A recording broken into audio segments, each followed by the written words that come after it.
Iran যুদ্ধে জয় পেতে প্রার্থনায় বসলেন ট্রাম্প। ভারতকে বিশেষ সুবিধা দিল যুক্তরাষ্ট্র। হোয়াইট হাউসে ট্রাম্পের সঙ্গে কেন দেখা করলেন মেসি? থামবে না, ইরান পাল্টা হামলা চলছেই। ইরানের বিরুদ্ধে চলমান যুদ্ধের প্রেক্ষাপটে যুক্তরাষ্ট্রের প্রেসিডেন্ট ডোনাল্ড ট্রাম্পকে ঘিরে ওভাল অফিসে প্রার্থনায় বসেছেন আমেরিকার প্রভাবশালী ইভাঞ্জেলিক্যাল খ্রিস্টান নেতারা। বৃহস্পতিবার ৫ই মার্চ হোয়াইট হাউসের ফেইথ অফিসের উদ্যোগে এই প্রার্থনা অনুষ্ঠানের আয়োজন করা হয়। হোয়াইট হাউস প্রকাশিত একটি ভিডিওতে দেখা যায় ওভাল অফিসে রেজলিউট ডেস্কের পেছনে বসা প্রেসিডেন্ট ট্রাম্পকে ঘিরে প্রায় ২০ জন ধর্মীয় নেতা দাঁড়িয়ে প্রার্থনা করছেন। প্রার্থনায় অংশ নেন পলা হোয়াইট কেইনডালাসের ফার্স্ট ব্যাপটিস্ট চার্চের pastor Robert Jeffress faith and freedom কোয়ালিশনের রাল্ফ রেড এবং ফ্যামিলি রিসার্চ কাউন্সিলের গ্যারি বাওয়ার সহ আরও কয়েকজন ইভাঞ্জেলিক্যাল নেতা। ভিডিওতে দেখা যায় তারা ট্রাম্পের জন্য এবং ইরানের বিরুদ্ধে চলমান যুদ্ধে যুক্তরাষ্ট্রের সাফল্য কামনা করে প্রার্থনা করেন। পলা হোয়াইট কেইনের নেতৃত্বে এই প্রার্থনা অনুষ্ঠান ট্রাম্পের প্রথম মেয়াদ থেকেই নিয়মিত আয়োজন করা হচ্ছে বলে জানা গেছে। হোয়াইট হাউসের পক্ষ থেকে ছবি ও ভিডিও প্রকাশের পর বিষয়টি সামাজিক যোগাযোগ মাধ্যমে ব্যাপকভাবে ছড়িয়ে পড়ে।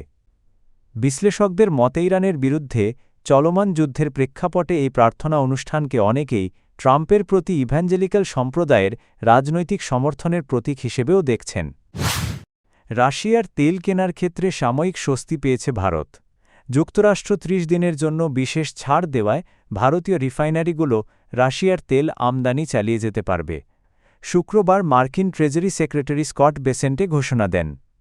যুক্তরাষ্ট্রের ট্রেজারি বিভাগের অধীন office of foreign assets control OFAC জানায় চলতি বছরের ৫ই মার্চ পর্যন্ত জাহাজে তোলা রাশিয়ার অপরিশোধিত তেল ও পেট্রোলিয়াম পণ্য ভারতে সরবরাহ ও বিক্রির অনুমতি দেওয়া হয়েছে। এই অনুমোদন আগামী ৩রা এপ্রিল পর্যন্ত কার্যকর থাকবে।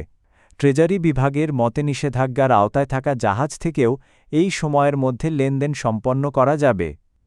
মধ্যপ্রাচ্যে বাড়তে থাকা উত্তেজনার মধ্যে বৈশ্বিক জ্বালানি বাজার স্থিতিশীল রাখতে এই সিদ্ধান্ত নেওয়া হয়েছে বলে জানানো হয়। স্কট বেসেন্ট বলেন, যুক্তরাষ্ট্রের সঙ্গে ভারতের দ্বিপাক্ষিক সম্পর্ক অত্যন্ত গুরুত্বপূর্ণ। সামাজিক যোগাযোগ মাধ্যম এক্সে দেওয়া এক পোস্টে তিনি বলেন, প্রেসিডেন্ট ডোনাল্ড ট্রাম্পের জ্বালানি নীতির ফলে যুক্তরাষ্ট্রে তেল ও গ্যাস উৎপাদন রেকর্ড উচ্চতায় পৌঁছেছে। তিনি আরও বলেন, বৈশ্বিক বাজারে তেলের সরবরাহ সচল রাখতে ভারতীয় রিফাইনারিগুলোকে রাশিয়ার তেল কেনার জন্য ৩০ দিনের এই সাময়িক ছাড় দেওয়া হয়েছে। হোয়াইট হাউসে যুক্তরাষ্ট্রের প্রেসিডেন্ট ডোনাল্ড ট্রাম্পের সঙ্গে দেখা করেছেন আর্জেন্টাইন ফুটবল তারকা লিওনেল মেসি।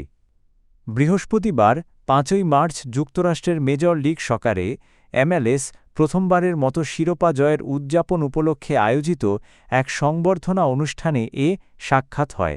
ইন্টার মিয়ামির অধিনায়ক হিসেবে অনুষ্ঠানে অংশ নেন মেসি। হোয়াইট হাউসে এটি ছিল মেসির প্রথম সফর। সংবর্ধনা শেষে প্রেসিডেন্ট ট্রাম্প ইন্টার মিয়ামি দলকে ওভাল অফিসেও আমন্ত্রণ জানান। হোয়াইট হাউসের ইস্টরুমে প্রেসিডেন্ট ট্রাম্পের সঙ্গে প্রবেশ করেন মেসি এবং ইন্টার মিয়ামির সহ মালিক হোর্হে মাস। পরে হোর্হে মাস ও দলের head coach Javier Mascherano president ট্রাম্পকে ইন্টার মিয়ামির একটি জার্সি এবং একটি ঘড়ি উপহার দেন। ২০২৩ সালের জুলাইয়ে লিওনেল মেসি ইন্টার মিয়ামিতে যোগ দেন। এরপর থেকে ক্লাবটির হয়ে বিভিন্ন সাফল্য অর্জনে গুরুত্বপূর্ণ ভূমিকা রাখছেন তিনি। এর আগে গত বছরের নভেম্বরে পর্তুগিজ ফুটবল তারকা ক্রিশ্চিয়ানো রোনালদো হোয়াইট হাউসে এক নৈশভোজ অনুষ্ঠানে অংশ নিয়েছিলেন। ইরান, যুক্তরাষ্ট্র ও ইসরায়েলের মধ্যে চলমান যুদ্ধ ৬ষ্ঠ দিনে গড়িয়েছে। এখন পর্যন্ত কোনো পক্ষই যুদ্ধ থেকে সরে আসার ইঙ্গিত দেয়নি। সংঘাতের এই ৬ দিনে ইরানে নিহত হয়েছেন ১,০০০-এর বেশি মানুষ এবং আহত হয়েছেন কয়েক হাজার। গত শনিবার যুক্তরাষ্ট্র ও ইসরায়েলের যৌথ বিমান হামলার মাধ্যমে এই সংঘাতের সূচনা হয়। এরপর থেকে ইরানের বিভিন্ন শহরে হামলা ও পাল্টা হামলার ঘটনা অব্যাহত রয়েছে। ইরানের সামরিক কমান্ডার মেজর জেনারেল আমির হায়দারি বলেন, লক্ষ্য অর্জিত না হওয়া পর্যন্ত যুদ্ধ থামানো হবে না। একই ধরনের অবস্থানের কথা জানিয়েছেন ইরানের পররাষ্ট্রমন্ত্রী আব্বাস আরাঘচিও। অন্যদিকে যুক্তরাষ্ট্র ও ইসরায়েল দাবি করেছে তারা ইরানের প্রতিরক্ষা সক্ষমতার বড় অংশ ধ্বংস করে দিয়েছে এবং ইরানের আকাশ সীমায় আধিপত্য প্রতিষ্ঠা করেছে। হোয়াইট হাউসের এক মুখপাত্র জানান যুক্তরাষ্ট্র এখন পর্যন্ত ইরানের ২,০০০-এর বেশি লক্ষ্যবস্তুতে হামলা চালিয়েছে। এদিকে ইরান দাবি করেছে তারা যুক্তরাষ্ট্রের একটি F-15 যুদ্ধবিমান ভূপাতিত করেছে, তবে মার্কিন সেন্ট্রাল কমান্ডে দাবি অস্বীকার করেছে। যুদ্ধের সবচেয়ে বড় প্রভাব পড়ছে সাধারণ মানুষের ওপর। ইরানের স্বাস্থ্য মন্ত্রণালয়ের তথ্য অনুযায়ী দেশটিতে এখন পর্যন্ত ১,২৩০ জনের বেশি মানুষ নিহত এবং ৬,০০০-এর বেশি মানুষ আহত হয়েছেন।